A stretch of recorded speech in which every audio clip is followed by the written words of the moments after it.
આજે પૂજ્ય ગુરુદેવના શિષ્યમાં શિરોમણી સ્વાનુભવયુક્ત જાતિસ્મરણ જ્ઞાનયુક્ત પ્રસવમૂર્તિ ભગવતી માત એમને વિક્રમ સંવંત 1993 ચૈત્રવદ આઠમ ના દિવસે પૂજ્ય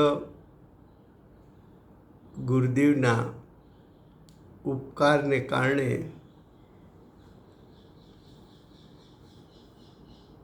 આત્માનો અનુભવ હતો અને સાથે સાથે આત્મ અનુભવ પછી 4 વર્ષે એમને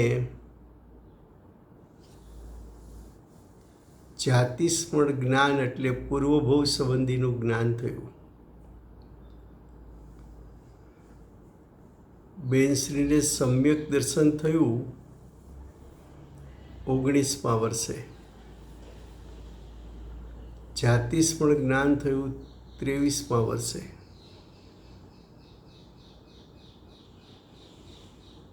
એ જાતિસ્મરણ જ્ઞાન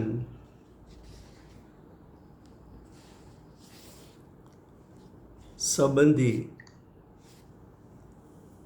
બેનશ્રીની ભાવના એવી કે પોતાને ક્યાંય બહાર ન પડવું,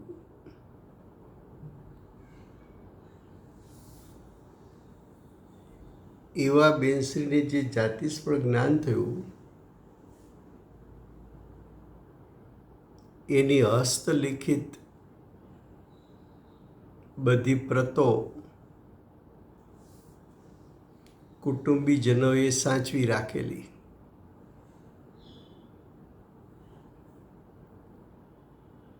એ જાતિસ્મરણની નોંધ પુસ્તક રૂપે, શાસ્ત્ર રૂપે એનું પ્રકાશન જ્ઞાન વૈભવ, બેનશ્રીનો જ્ઞાન વૈભવ નામના પુસ્તકમાં છાપવામાં આવ્યો. એ પુસ્તકનું પ્રકાશન આજના દિવસે થયું છે. તો જ્ઞાન વૈભવ દિન નિમિત્તે આજે આપણે જ્ઞાન વૈભવ શાસ્ત્રનો અભ્યાસ કરવાના છીએ.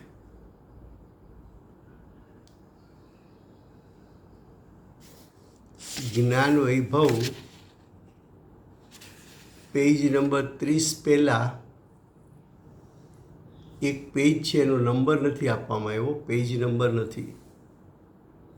એમાં લખ્યું છે પૂજ્ય બેનશ્રી. પૂજ્ય શબ્દ એટલા માટે લખાયો છે કે બેનશ્રી સ્વાનુભવયુક્ત છે, માટે પૂજ્ય.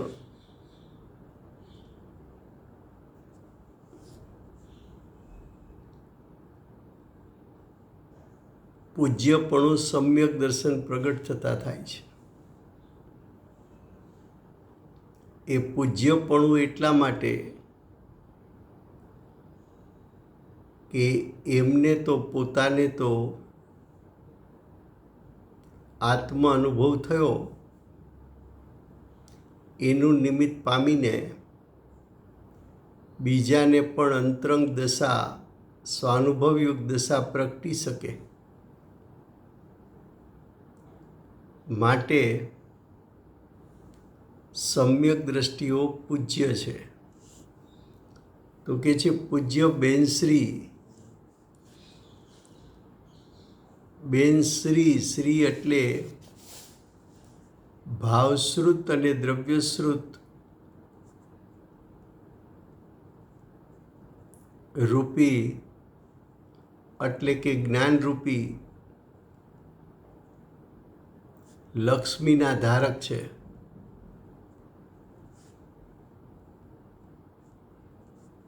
તો પૂજ્ય બેનશ્રી ચંપાબેનનું સ્વાનુભૂતિયુક્ત, સ્વાનુભૂતિ એટલે સ્વની અનુભૂતિ, સ્વની અનુભૂતિ યુક્ત, એનાથી રંગાયેલા જાતિસ્મરણ જ્ઞાન. જાતિસ્મરણ જ્ઞાન છે એ મતિ જ્ઞાનનો પ્રકાર છે.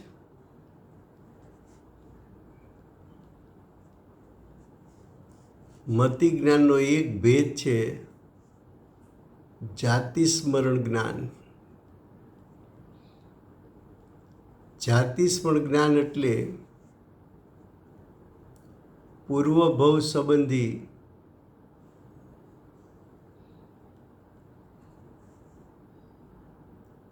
વર્તમાનમાં જ્ઞાન થવું.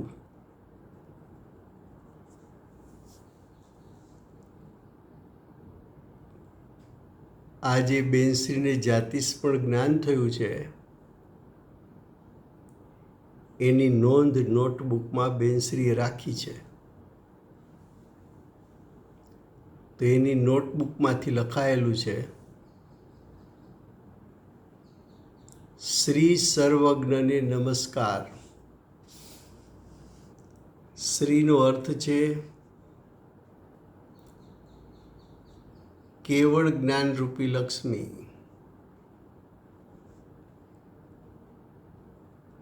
કેવળ જ્ઞાનરૂપી લક્ષ્મી કોને પ્રાપ્ત છે? સર્વજ્ઞને. એને અમે વંદન કરીએ છીએ, નમસ્કાર કરીએ છીએ. હવે કે છે શ્રી ગુરુદેવના, શ્રી એટલે અમારા ગુરુદેવ, ભાવશ્રુત જ્ઞાન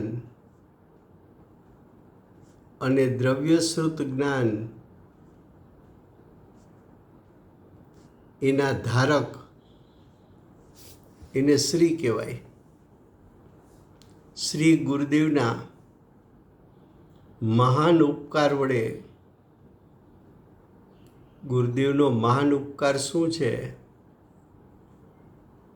તો કે ગુરુદેવે ભેદ જ્ઞાનનો ઉપદેશ આપ્યો. ભેદ જ્ઞાનની પ્રાપ્તિ કઈ રીતે થાય એની વિધિને રીત બતાવી. પોતે ભેદ જ્ઞાન પ્રગટ કર્યું. એવા ગુરુદેવનું સ્વયં પ્રગટેલું અંતરંગ નિર્વિકલ્પ ભેદ જ્ઞાન, એનાથી રંગાયેલો ઉપદેશ, એનાથી રસબસતો ઉપદેશ, એનું નિમિત્તપણું મળતા બેનશ્રીએ પણ અંતરંગ દશા પ્રગટ કરી. તો ગુરુદેવની અનુભવ સહિતની વાણી પોતાના અનુભવની પ્રાપ્તિમાં નિમિત્ત થઈ હોવાથી કે છે કે ગુરુદેવના મહાન ઉપકાર વડે પૂર્વજન્મનું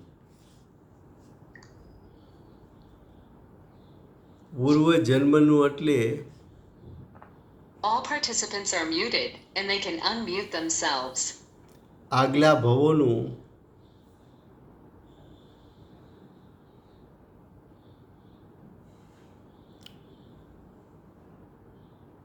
તથા શ્રી સદગુરુદેવના પૂર્વજન્મનું પોતાના અને ગુરુદેવના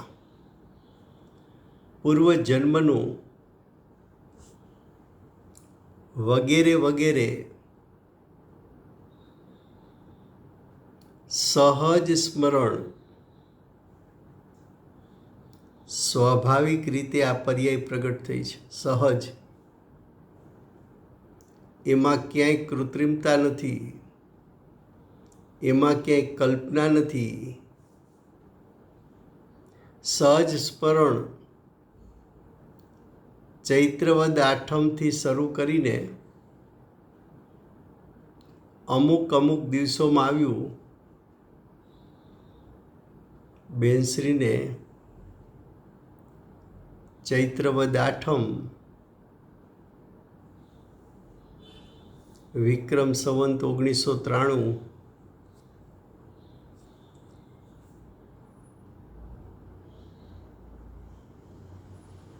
ત્યારથી જાતિસ્મરણ જ્ઞાન શરૂ થયું અને વારંવાર આત્માની અનુભૂતિમાંથી બહાર આવતા મતિ જ્ઞાન ઉપયોગ નિર્મળ થતા પૂર્વભવ સંબંધી જાણપણા તરફ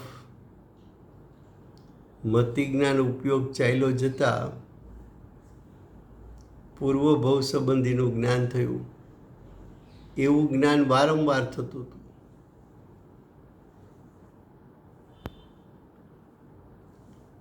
તો કે છે કે પૂજ્ય ગુરુદેવ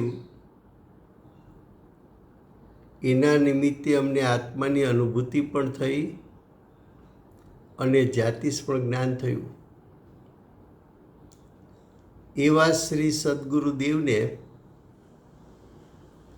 પરમ ભક્તિથી વારંવાર નમસ્કાર હો, નમસ્કાર હો.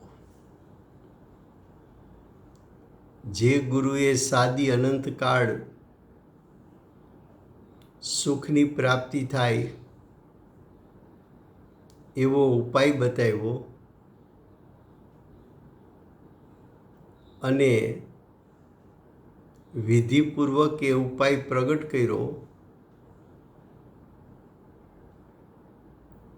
તો કે જે ગુરુ સાદી અનંતકાળ સુખની પ્રાપ્તિ કરાવે એવા સદગુરુને પરમ ભક્તિથી વારંવાર નમસ્કારો.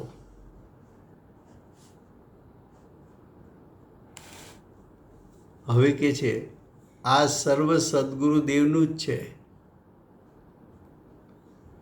આ કહેતા આત્માની અનુભૂતિ કહો કે જાતિસ્મરણ જ્ઞાન કહો, આત્મ અનુભૂતિ તથા જાતિસ્મરણ જ્ઞાન એ સર્વ સદગુરુદેવના નિમિત્તે પ્રગટ થયું. માટે એ બધું સદગુરુદેવનું જ છે. આ સદગુરુદેવનું છે એમ કહ્યું એ નિમિત્તનું કથન છે. પ્રગટ્યું છે પોતાના પુરુષાર્થથી, પણ બાહ્યમાં નિમિત્ત ગુરુ છે. તો નિમિત્તને મુખ્ય રાખીને, ગુરુદેવને મુખ્ય રાખીને નિમિત્તનું કથન કરે છે. શ્રી સદગુરુદેવનો પરમ પ્રતાપ છે. અમને આત્માનો અનુભવ થયો, અમને પૂર્વભવ સંબંધીનું જ્ઞાન એટલે જાતિસ્મરણ જ્ઞાન થયું. એ પૂજ્ય ગુરુદેવની વાણીના નિમિત્તે, પૂજ્ય ગુરુદેવની અંતરંગ દશાના નિમિત્તે થયું. માટે આ બધો પ્રતાપ પૂજ્ય ગુરુદેવનો છે. પછી કહે છે કે આ વિશે આ અસંખ્યાત અબજો વર્ષનું જાતિસ્મરણ જ્ઞાન થયું એ વિશે કેટલા વર્ષનું જ્ઞાન? અસંખ્યાત અબજો વર્ષનું. અસંખ્યાત અબજો વર્ષનું જ્ઞાન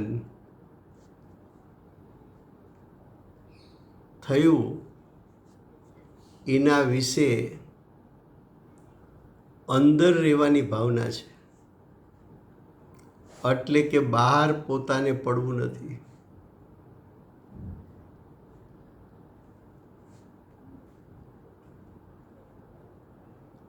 ત્રેવીસ વર્ષની ઉછળતી ઉંમર, અસંખ્યાત અબજો વર્ષનું જાતિસ્મરણ જ્ઞાન થાય. મહાવિદ્ય ક્ષેત્રના દ્રશ્યો જ્ઞાનમાં તરવરે. સાક્ષાત સિમંદર ભગવાન, એના સમોસરણ,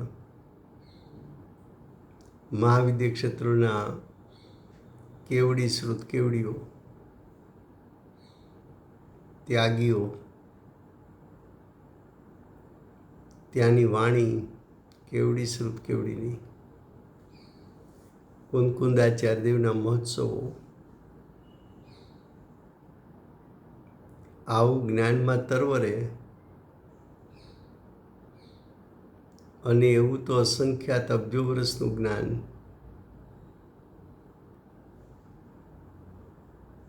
છતાં એ જ્ઞાન અમને પ્રાપ્ત થયું છે એવું બહાર પડવાની ભાવના નથી. એ એમ બતાવે છે કે બેનશ્રીને જ્ઞાનની ગંભીરતા કેટલી છે.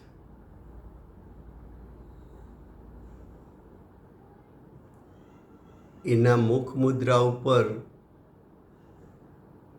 કેટલી ગંભીરતા છે. ગુરુદેવ કહેતા કે આ ફોટામાં આટલા ગંભીર ભાવો આવ્યા છે તો અંતરંગમાં કેવા ભાવો હશે. અસંખ્યાત અબજો વર્ષનું જાતિસ્મરણ જ્ઞાન થાય છતાં બહાર પડવાની ભાવના ન હોય તો જ્ઞાન ગંભીરતા કેટલી હશે. તો કે ગણધરો ગુરુદેવ વર્તમાનમાં ગુરુ અને ભવિષ્યના તીર્થંકર, વર્તમાનમાં બેનશ્રી ગુરુદેવના શિષ્ય અને ભવિષ્યમાં તીર્થંકરના ગણધર. તો ગણધર હંમેશા ધીર ગંભીર જ હોય. એ ધીર ગંભીરતાના લક્ષણો માતાજીને વર્તમાનથી દેખાય છે કે ભવિષ્યમાં તે ગણધર થવાની લાયકાત અત્યારથી દેખાઈ આવે છે. હવે આગળ કહે છે, આ જે જાતિસ્મરણ જ્ઞાન થયું હતું એ ગુરુદેવની આજ્ઞા હોવાથી જે જાતિસ્મરણમાં આવતું એ બેનશ્રી લખીને મોકલતા. એમાં પહેલી નોંધ વિક્રમ સંવત 1994 માગસર સુદ સાતમ શુક્રવારે સોનગઢમાં લખી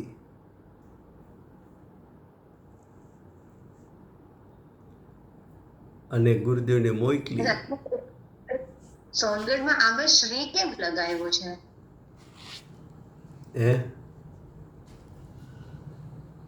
સોનગઢ શબ્દ લખ્યું છે ને, હા, સાતમ ને શુક્રવાર શ્રી સોનગઢ, તો શ્રી શા માટે સોનગઢ એમ? એ તો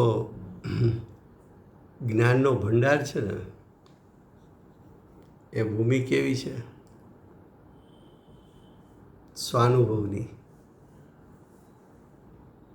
સ્વાનુભવ એટલે ભાવશ્રુત જ્ઞાન. જ્ઞાનનો દરિયો છે સોનગઢ. તો મૂળ સ્ત્રોત કોણ? સોનગઢ.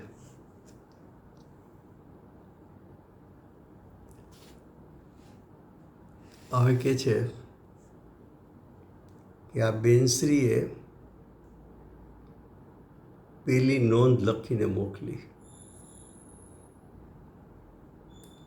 નોંધ તો વિક્રમ સંવત 1994માં મોકલી, પણ જાતિસ્મરણ તો થયું હતું સંવત 1993માં. 7 મહિના 12 દિવસ જાતિસ્મરણ જ્ઞાન થયા પછી બેનશ્રીએ એ વાત પોતાના જ્ઞાનમાં ધરી રાખી, કોઈને કંઈ નહીં, સગા ભાઈઓને નહીં, ભાભીને નહીં, ગુરુદેવને નહીં.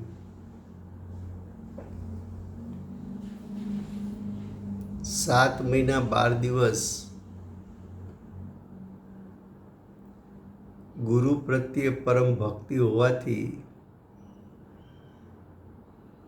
આ વાત જ્ઞાનમાં ધરી રાખી.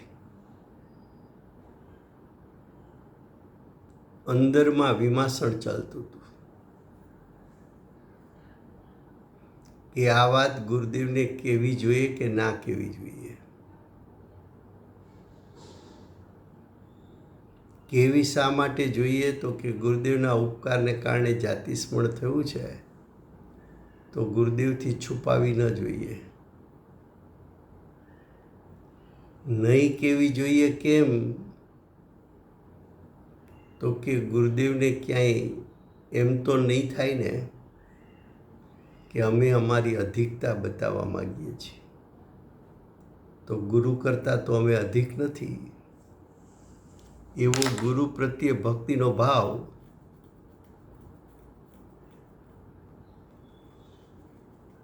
એટલે અંદરમાં આ વાત કેવી કે ન કેવી,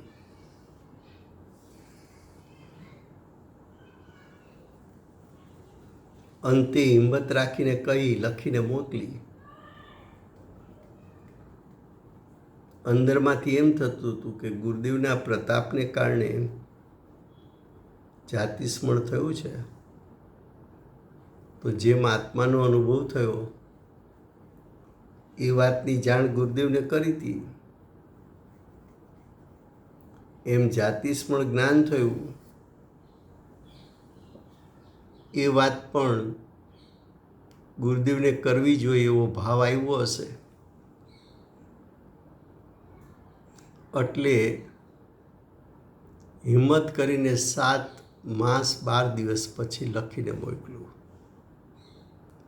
એ લખીને મોકલું એની તારીખ છે વિક્રમ સંવત 1994, માગસર સુદ 7મ, શુક્રવાર, શ્રી સોનગઢ. શ્રી સદગુરુદેવને તથા તેમના પરમ ઉપકારને નમસ્કાર. આ ગુરુદેવની વાણી સાંભળીને આ બધું થયું છે. ગુરુદેવની અંતરંગ દશા ના નિમિત્તે આ બધું પ્રાપ્ત થયું છે. એવો અંતરંગમાં ગુરુદેવ પ્રત્યે ભક્તિનો ભાવ છે, વંદનનો ભાવ છે. હવે આ જાતિસ્મરણ ક્યારે થયું હતું? તો કહે છે કે પૂર્વ જન્મનું આવેલું સ્મરણ, પૂર્વ ભવનું યાદ આવવું. જેમ આપણને વર્તમાન ભવનું 5-25 વર્ષ પહેલાંનું યાદ આવે, એમ બેનશ્રીને પૂર્વ ભવ સંબંધી જાણપણું, સ્મરણ થયું. એ ક્યારે થયું? તો કે ચૈત્રવદ 8મ સોમવાર, વિક્રમ સંવત 1993, સવારના 10 લગભગ.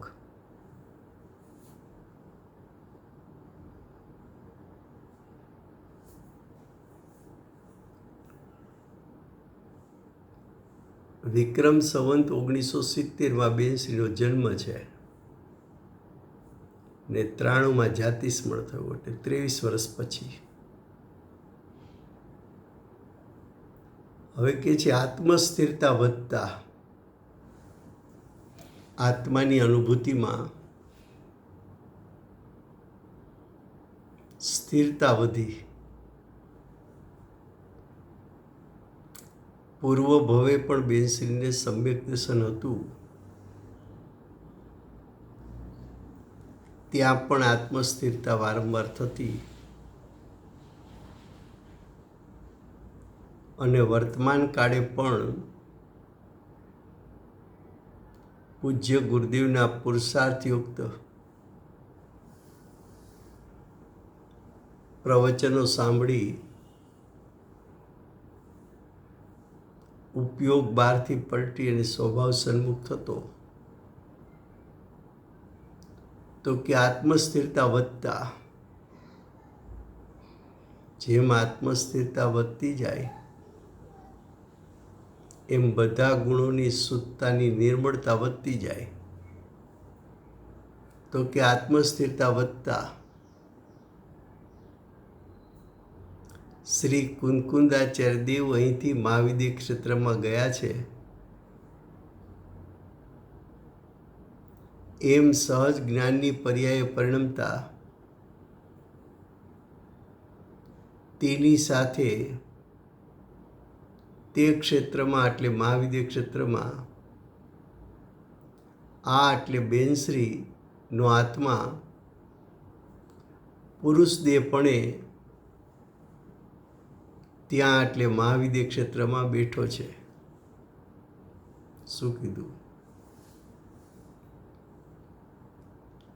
જાતિસ્મરણ માટે આજે એક પ્રશ્ન આવ્યો છે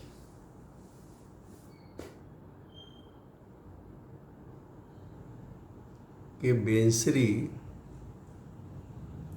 આત્માની અનુભૂતિમાંથી બહાર આવ્યા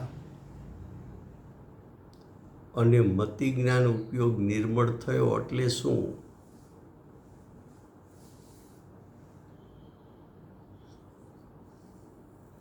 એવો એક પ્રશ્ન આવ્યો છે.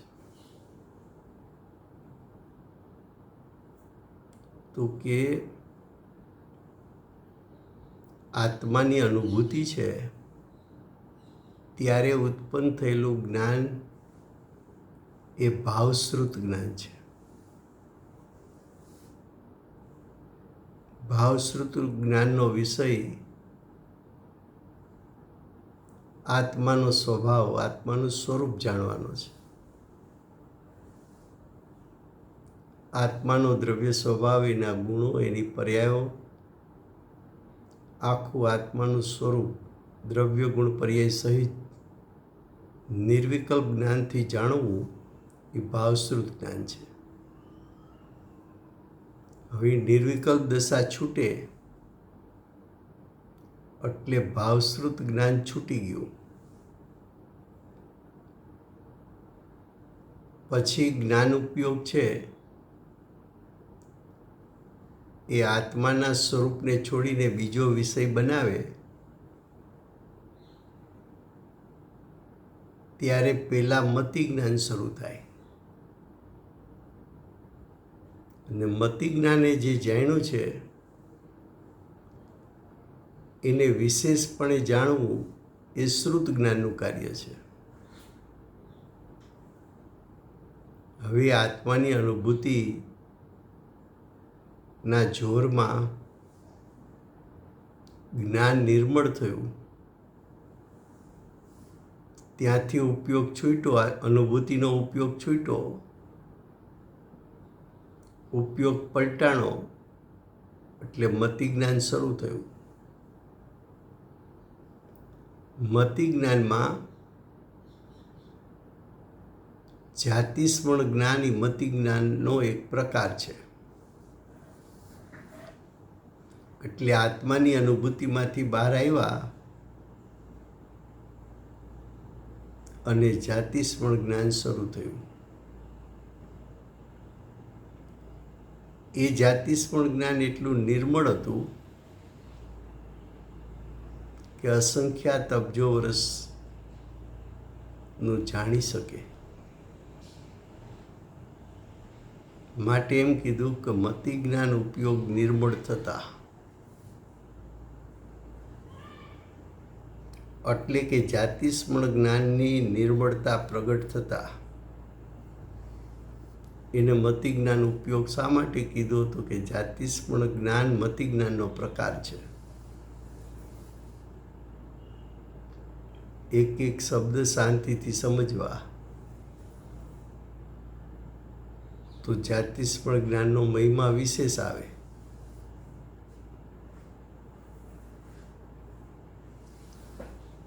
હવે મહાવિદ્ય ક્ષેત્રમાં ગયા છે, પોતે પૂર્વભવે મહાવિદ્ય ક્ષેત્રમાં હતા. કુંદકુંદાચાર્ય દેવ પણ ત્યાં ગયા છે. એ બધા પ્રસંગો જાતિસ્મરણ જ્ઞાનમાં યાદ આવ્યા પૂર્વભવ સંબંધી. માટે એમ લખ્યું છે કે આત્મસ્થિરતા વધતા શ્રી કુંદકુંદાચાર્ય દેવ અહીંથી મહાવિદ્ય ક્ષેત્રમાં ગયા છે. એમ સહજ જ્ઞાનની પર્યાય પરિણમતા તેની સાથે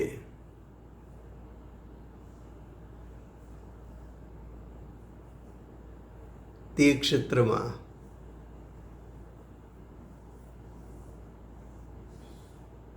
તેની સાથે એટલે કુંદકુંદાચાર્ય દેવની સાથે તે ક્ષેત્રમાં એટલે મહાવિદ્ય ક્ષેત્રમાં આ આત્મા એટલે બેન્સીનો આત્મા પુરુષ દેહ પણ ત્યાં બેઠો છે. ત્યાં બેન્શ્રીનો દેહ પુરુષ દેહ હતો. હવે આગળ કહે છે, શ્રી સિમંદર પ્રભુ 20 વિરમાન તીર્થંકરમાં પ્રથમ તીર્થંકર સિમંદર ભગવાન છે. મહાવિદ્ય ક્ષેત્રમાં 20 તીર્થંકરો કાયમ હાજર હોય છે. એ તીર્થંકરો સિદ્ધ પદને પામે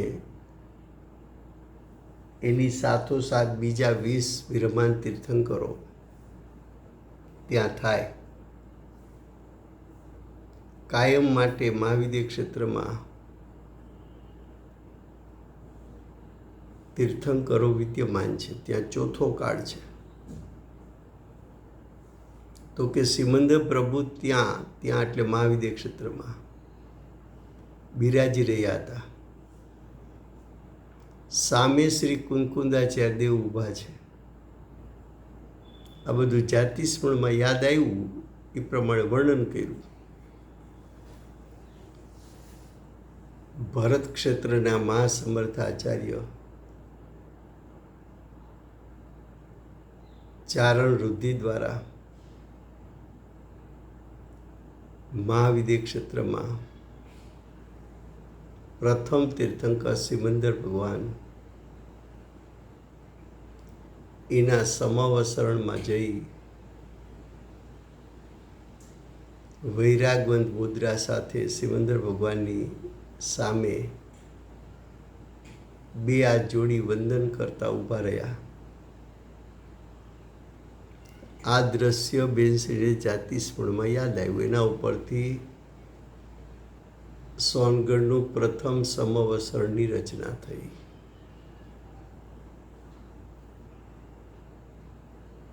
સોનગઢની જેટલી રચના છે એ બેનશ્રીના જાતિસ્મરણ જ્ઞાનના આધારે થઈ છે. હવે કે છે શ્રી શ્રુત કેવડી વગેરેના ટોળા ત્યાં બિરાજી રહ્યા હતા. શ્રુત કેવડી એટલે ગણધરો.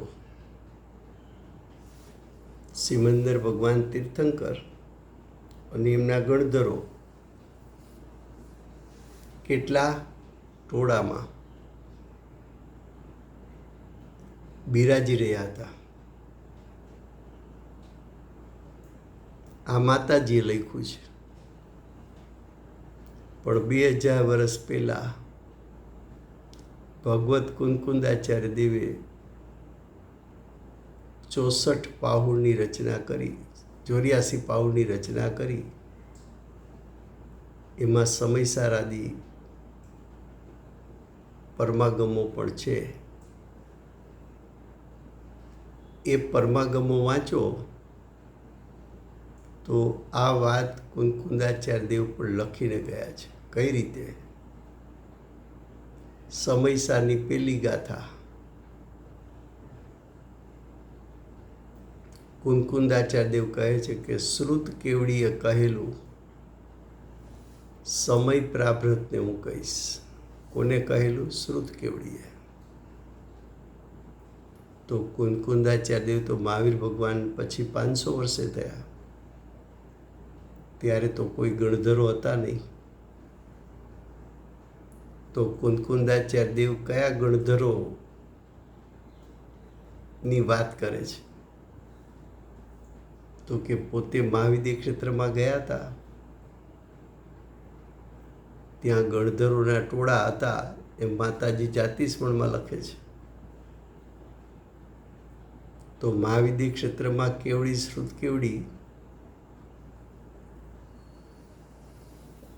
બંનેને ત્યાં એમણે પરિચય કર્યો છે, એમની વાણી સાંભળી છે. એ બધું અહીં લઈને આવ્યા. એટલે માટે લખ્યું કે શ્રુત કેવડીએ કહેલું સમય પ્રાભૃતને કહીશ. નિયમસારમાં પણ કેવડી શ્રુત કેવડી બંનેને વંદન કરીને એમ કહે છે કે અમે નિયમસારને કહેશું. પ્રવચનસારમાં પણ સિમંદર ભગવાનને વંદન કર્યું છે.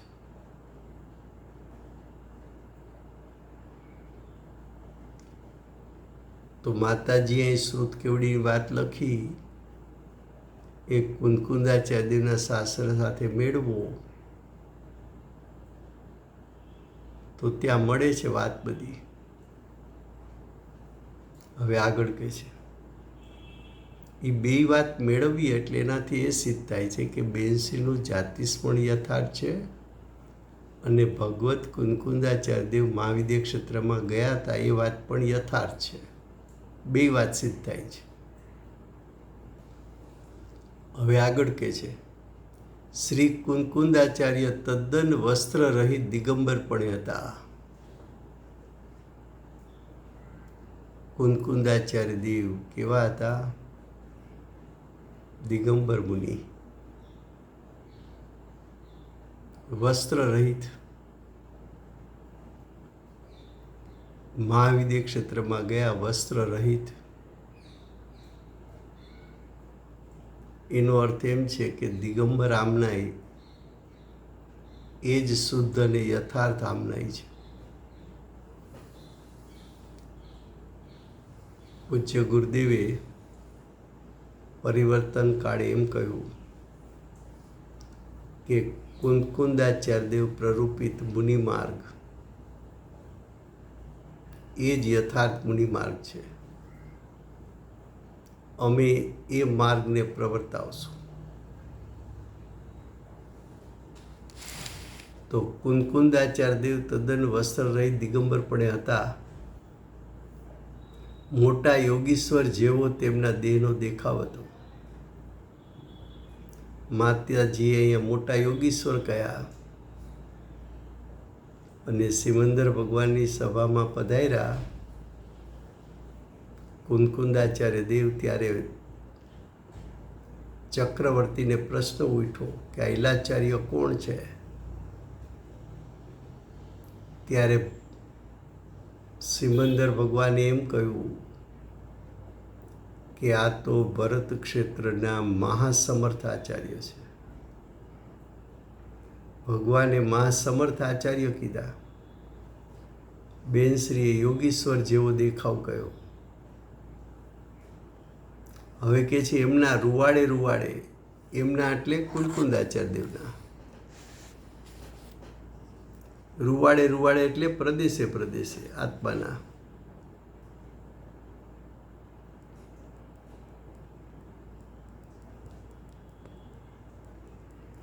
રૂવાડે રૂવાડે દેહાતી દશા, દેહથી ભિન્ન, જેને અભિપ્રાયમાં, જ્ઞાનમાં ને આચરણમાં દેહથી પોતાનો આત્મા ભિન્ન છે, એવું શ્રદ્ધા, જ્ઞાન અને આચરણ વર્તે છે. તો કહે છે કે એમના રૂવાડે રૂવાડે દેહાતી દશા દેખાતી હતી. એમના દેહનું કદ ઊંચું હતું. એમના શરીરનો વર્ણ બહુ ધોળો નહીં, બહુ રાતો નહીં, એવી જાતનો હતો.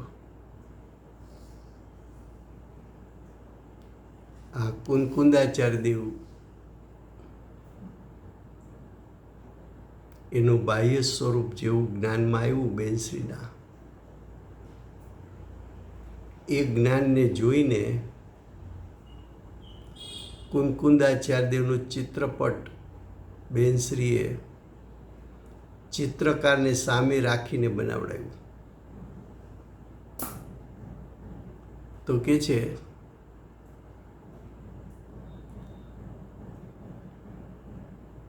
કે એમનો દેહનું કદ ઊંચું હતું, શરીરનો વર્ણ ધોળો નહીં, બહુ રાતો નહીં, એવી જાતનો હતો. પીછી કે કમંડળ એમની પાસે નહોતા. શરીર પતલું નહોતું, પણ ઠીક ઠીક ભરાવદાર હતું.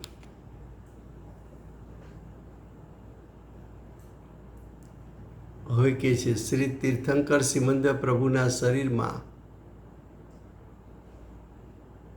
હીરામાં જેમ ચમક થઈ રહી હોય એવી રીતે કંઈક ચમક એવું પરિણમન થઈ રહ્યું હતું. સિમંદર ભગવાનનો દેહ છે એ પરમ ઔદારિક શરીર છે. વિશ્વના શાંતમાં શાંત પરમાણુમાંથી જેની રચના થાય, જે શરીરમાં નિગોદના જીવ રહી ન શકે, નિગોદના જીવ રહિતનું એ શરીર ચમકતું. પછી કે જે સિમંદર પ્રભુના ગળામાંથી અવાજ છૂટતો હતો, એટલે વાણી છૂટતી હતી. એમ તે અવાજમાં એકાકારતા હતી. ઓમ ધ્વનિ છૂટે એ એકાકાર હોય છે. તે એકાકારતામાં સમજી શકાય એવી જાતના કોઈક આકારો પડતા હતા. તેમની વાણી અને શરીર બધું જાણે આત્માથી છૂટું છૂટું, તરતું તરતું જણાતું હતું.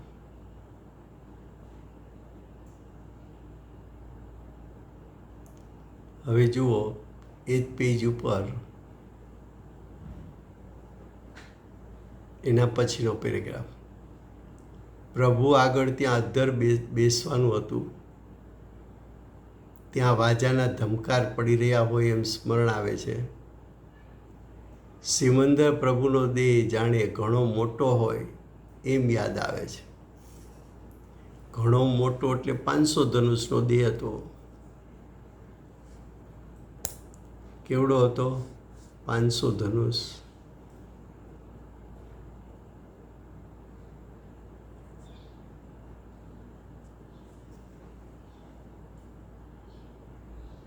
પછીનો પેરેગ્રાફમાં કહે છે, હું એટલે બેનશ્રી પુરુષપણે ત્યાં છું. ત્યાં બેનશ્રી મનુષ્ય છે. મનુષ્યમાં પણ પુરુષ દેહ છે.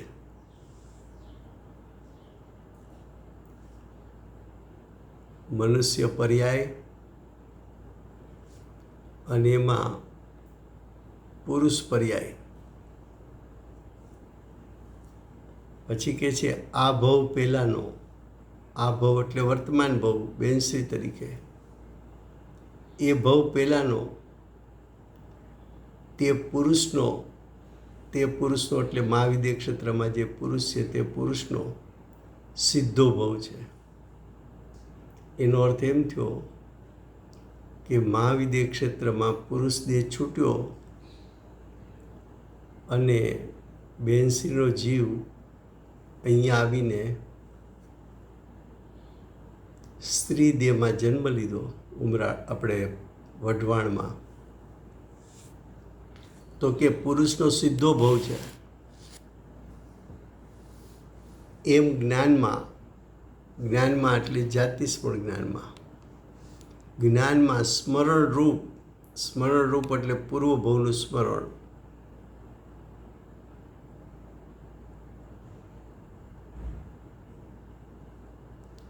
વેદન પરિણમે છે એટલે એવું જ્ઞાનમાં જણાઈ રહ્યું છે.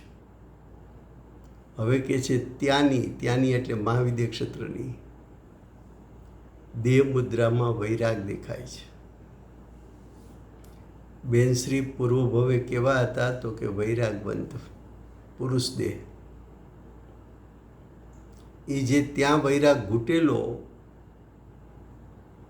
એના ફળ સ્વરૂપે અહીંયા પણ વૈરાગ સાથે લાવ્યા છે. આટલો બધો અહીંયા વૈરાગ કેમ? તો ગુરુદેવનો ઉપદેશ યાદ કરવો કે ભાવ પ્રમાણે ફળ છે, ત્યાં વૈરાગ ઘૂટીને આવ્યા છે. અને હંમેશા ગણધરનો જીવ હોય એ વૈરાગવંત જ હોય.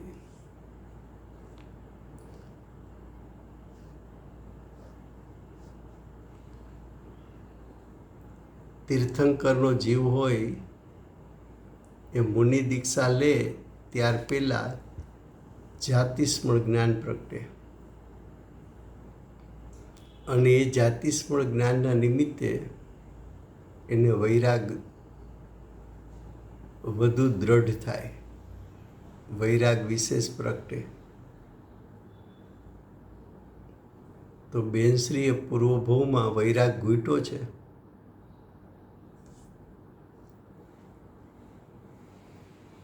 વર્તમાન કાળે એ પૂર્વભવના સંસ્કાર સાથે લાવ્યા છે. એટલે દેહ મુદ્રામાં વૈરાગ છે અને ભવિષ્યમાં ગણધર થવાના છે. તો અત્યારથી વૈરાગને ઘૂંટે છે, એ બતાવે છે કે ભવિષ્યના એ ગણધર છે.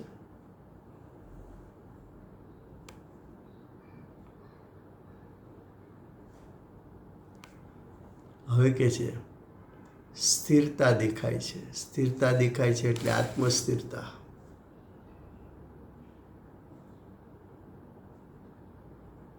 પૂર્વ ભવે આત્મસ્થિરતા હતી એમ કે છે. ત્યાં આત્મસ્થિરતા હતી, ત્યાં વારંવાર આત્મસ્થિરતા કરી છે. એટલે અહીંયા પણ બેનશ્રીને બહારનું કોઈ કામ રૂચતું નહીં. અંદરમાં જ્ઞાયકનું ઘૂંટણ, જ્ઞાયકની સ્થિરતા, અને બહારમાં સિમંદર ભગવાન, કુંકુંદાચાર્ય દેવ, ગુરુદેવ અને આગમો પ્રત્યે ભક્તિ. તો કે સ્થિરતા દેખાય છે. આ નાની ઉંમરે સમ્યક દર્શન કેમ થયું? પૂર્વે આત્મસ્થિરતા કરી છે એટલે અહીંયા આવીને તરત જ અનુસંધાન પાછું કરી લીધું.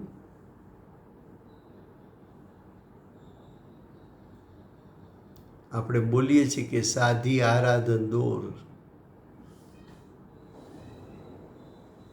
પૂર્વે આરાધન કર્યું હતું એનું અનુસંધાન અહીંયા કરી લીધું પાછું. સ્થિરતા દેખાય છે, બ્રહ્મચર્ય દેખાય છે. પૂર્વે બાળ બ્રહ્મચારી હતા, વર્તમાને પણ બ્રહ્મચારી જ હતા. સાદા ખાદી જેવા લુગડા પહેરતા હતા. પૂર્વે સફેદ ખાદી જેવા વસ્ત્ર. અહીંયા પણ સફેદ ખાદી જેવા જ વસ્ત્ર હતા. કહે છે કે પૂર્વે બાળ બ્રહ્મચારી હતો, પરણ્યો નહોતો, સ્ત્રી વગેરે કાંઈ ન હતું, અહીંયા પણ કાંઈ નહોતું.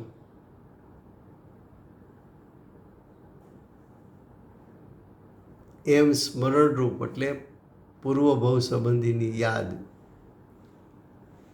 વેદન સહજ આવે છે. વેદન આવે છે એટલે જ્ઞાનમાં જણાય છે.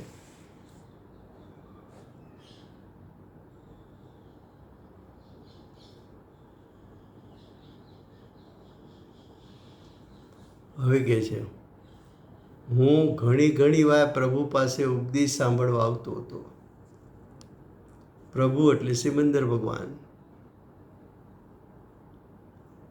વારંવાર ત્યાં સાક્ષાત તીર્થંકરની વાણી સાંભળતા. અહીંયા વારંવાર ભાવિ તીર્થંકરની વાણી સાંભળતા. આ બધો યોગ કેમ થયો બેનશ્રીને આવો? તો કે પૂર્વ ભવે કર્યું છે એનું ફળ અહીંયા મળ્યું છે. વહાં સાક્ષાત તીર્થંકરની વાણી સાંભળી. અહીંયા ગુરુદેવને ઓમ ધ્વનિ આવતો. 32 કરોડ વાજાનો નાદ ગુરુદેવને આવતો અંદરથી. ગુરુદેવ અહીંયા તીર્થંકર જેવો યોગ લઈને આવ્યા છે. તીર્થંકરની વાણી જેવો યોગ લઈને આવ્યા. ઘડિયાળના ટકોરે વાણી છૂટે.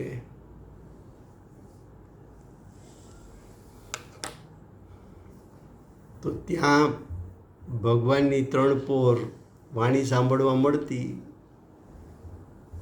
અહીંયા ભાવિ તીર્થંકરની વાણી સાંભળવા વારંવાર આવતા. તો કે છે હું ઘણી વાર પ્રભુ પાસે ઉપદેશ સાંભળવા આવતો હતો. ત્યાં હું નિર્વિકલ્પ સંકિત પામ્યો હતો. પૂર્વના સમ્યક દ્રષ્ટિ એટલે આ ભવમાં વાર ન લાગી. જેમ તરણાને અગ્નિ મળે ભડકી ઉઠે, એમ જ્ઞાની ગુરુનો ઉપદેશ મળ્યો તો અંદરથી ચેતના જાગી ઉઠી.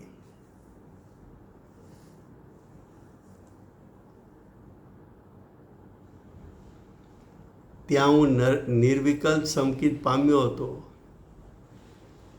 સ્વસન્મુખ લક્ષને વાળ્યા કરતો હતો. ત્યાં કાર્ય કયું હતું? સ્વસન્મુખ. અને અહીંયા કાર્ય શું હતું? ગુરુદેવ કહેતા કે બેનશ્રી તો નિવૃત્તિ છે.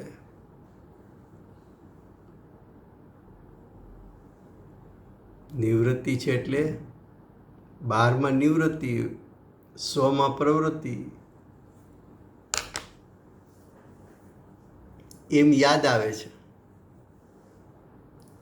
શરીરનો વર્ણ પીળો વર્ણ જેવો સહેજ ઉજળો હતો. હવે આગળ કહે છે, હું નાનો બાળક હતો ત્યારે મારી માતાના ખોળામાં સૂતો હતો. હાથ પગ હલાવતો હતો તે યાદ આવે છે. મારે મા બાપ હતા, ઘરમાં બીજું કુટુંબ હતું. શું કુટુંબ હતું તે યાદ નથી આવતું. કેટલીક વાત પહેલાં યાદ ના આવી હોય, પછી યાદ આવી છે. આગળ જતાં પછી જે યાદ આવ્યું હોય એ લખ્યું છે પાછું. હવે જુઓ પેજ 32નો 3જો પેરેગ્રાફ. ત્યાર પહેલાંના ભવમાં, ત્યાર પહેલાંનો ભવ એટલે મહાવિદ્ય ક્ષેત્રમાં હતા એ પૂર્વનો પહેલો ભવ, એની પહેલાંનો એટલે પૂર્વનો બીજો ભવ. તો પૂર્વના બીજા ભવમાં દેવલોકમાં દેવ હતો. તો બેનશ્રી પૂર્વના બીજા ભવમાં દેવલોકના દેવ હતા.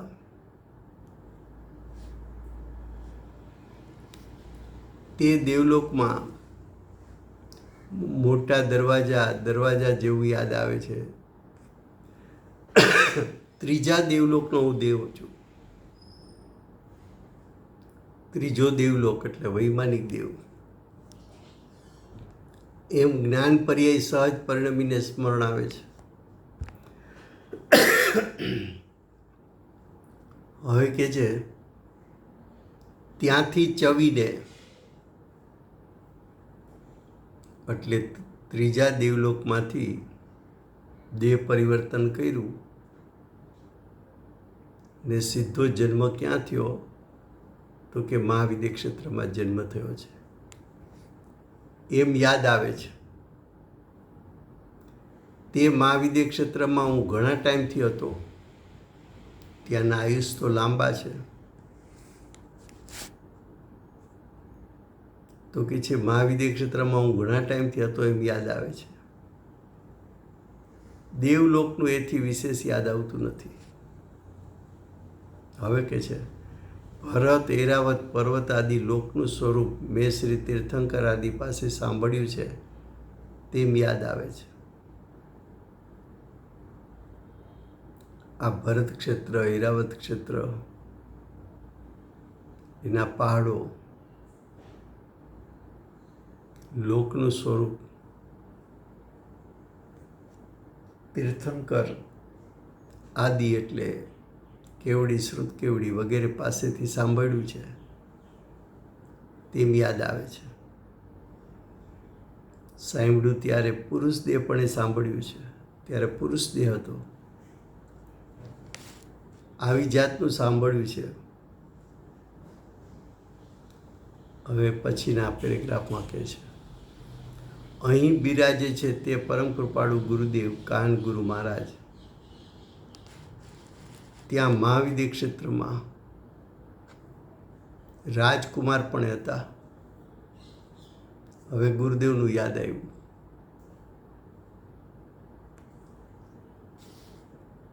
સમય થયો છે પણ આપણે 3 દિવસ હમણાં જ્ઞાન વૈભવ વાંચશું. हाँ बहुत सरस, थैंक यू राजू भाई. हाँ એટલે શું भाई वहाँ पे गुरुश्री को भी सम्यक दर्शन था. वो कहीं लिखा नहीं है, आधार नहीं मिलता है कहीं से. अच्छा. और गुरुदेव ने कुछ उसमें प्रकाश भी नहीं पाड़ा है. तो कोई आधार मेरे ख्याल में नहीं आया है.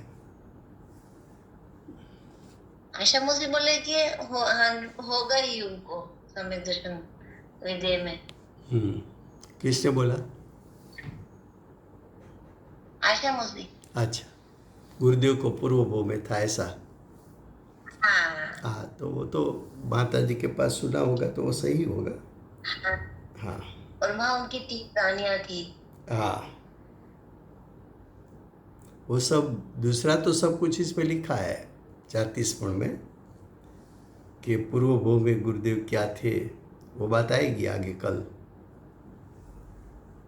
लेकिन जो माता जी के बारे में यहाँ लिखा है स्वसन्मुक्ता वगैरह, ऐसा स्पष्ट मैंने कहीं पढ़ा नहीं. लेकिन आशाबेन ने बोला होगा वो तो सही बोल होगा, उसमें कोई अंतर नहीं होगा. जी. वर्तमान 24 आखरी तीर्थंकर बाल ब्रह्मचारी महावीर भगवान नो जय हो. મહાવિદ્ય ક્ષેત્રે બિરાજતા પ્રથમ તીર્થંકર ધર્મ ધુરંધર અનંત ચતુષ્ટયના ધારક દિવ્ય ધ્વનિના દાતાર શાસન ઉપકારી સીમામાં રહેનાર શ્રી સિવંદર ભગવાનનો જય હો.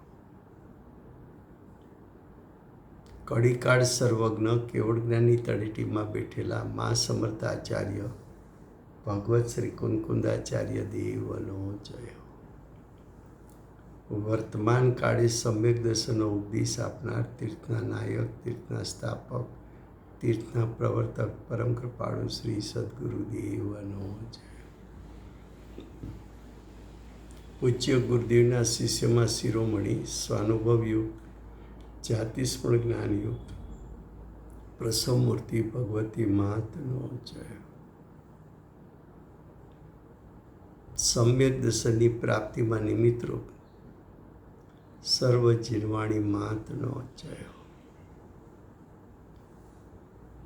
પૂજ્ય ગુરુદેવ અને માતાજીની સાધના ભૂમિ સુવર્ણપુરી ધામનો જય. સુવર્ણપુરી ધામમાં બિરાજતા સર્વે દેવશાસ્ત્ર ગુરુ ભગવંતનો જય. વર્તમાન ગુરુ અને ભવિષ્યના તીર્થંકર શ્રી સૂર્યકૃતિનાથ ભગવાનનો જય.